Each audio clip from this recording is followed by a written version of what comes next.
Now we'll take a look at exactly how F equals ma comes from the second law. So we have that the second law is rate of change of momentum.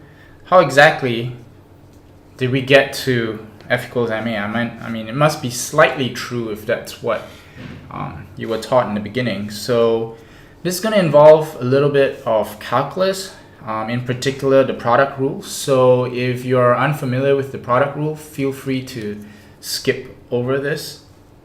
So we'll start with momentum being mass times velocity. Now in general, both the mass and the velocity could both change with time.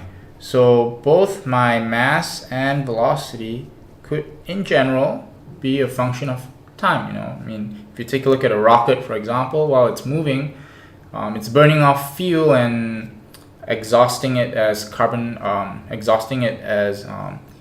water, so it's losing mass in that process.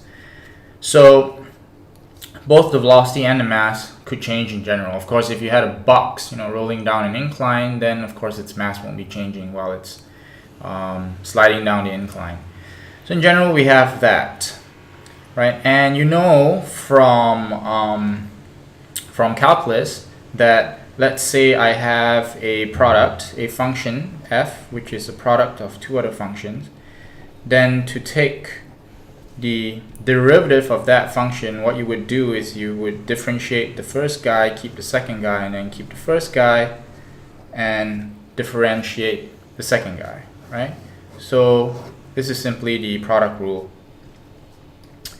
from calculus.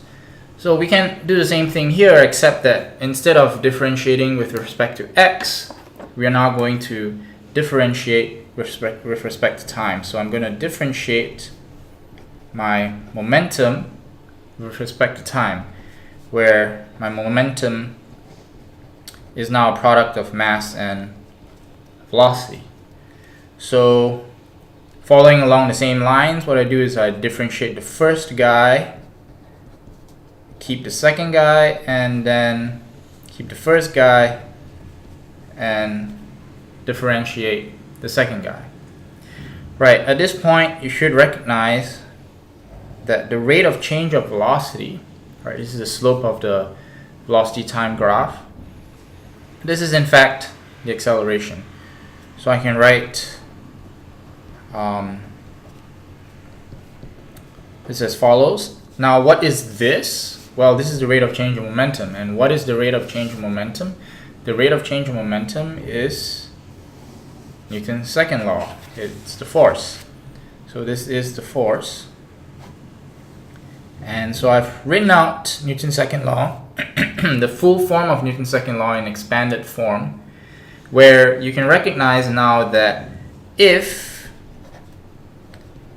the mass of the object isn't changing, meaning this term here is 0, this factor is 0, making the first term 0, then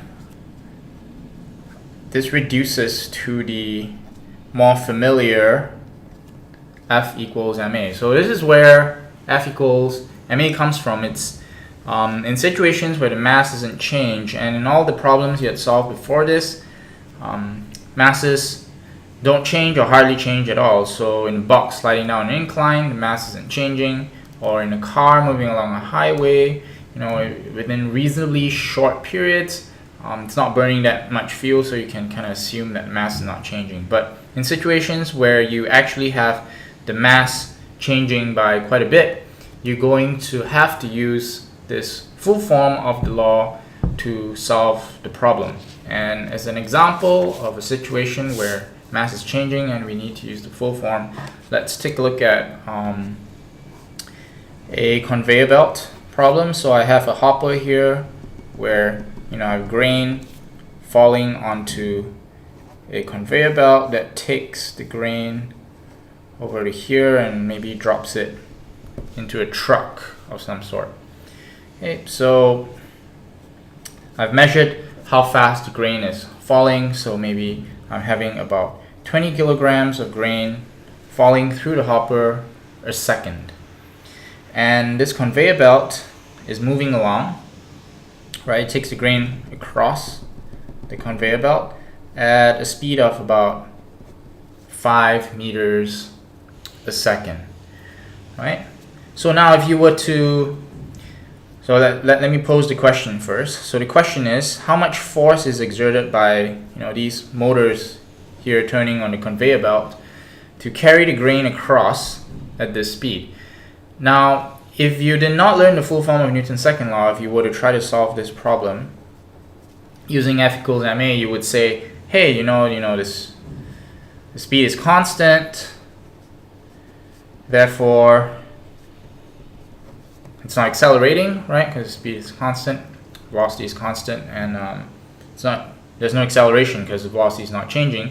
So you say, hey, so the force exerted by these wheels here on the motors is 0 newtons, right?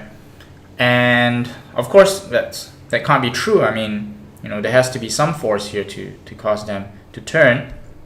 So you can't solve it this way.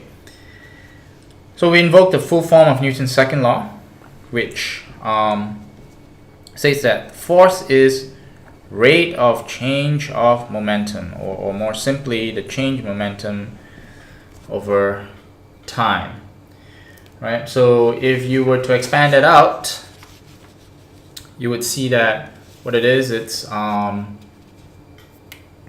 equal to how fast the mass is changing times the velocity plus ma, which in this case ma, as we showed earlier, was 0, but there's this one other term here which isn't actually 0.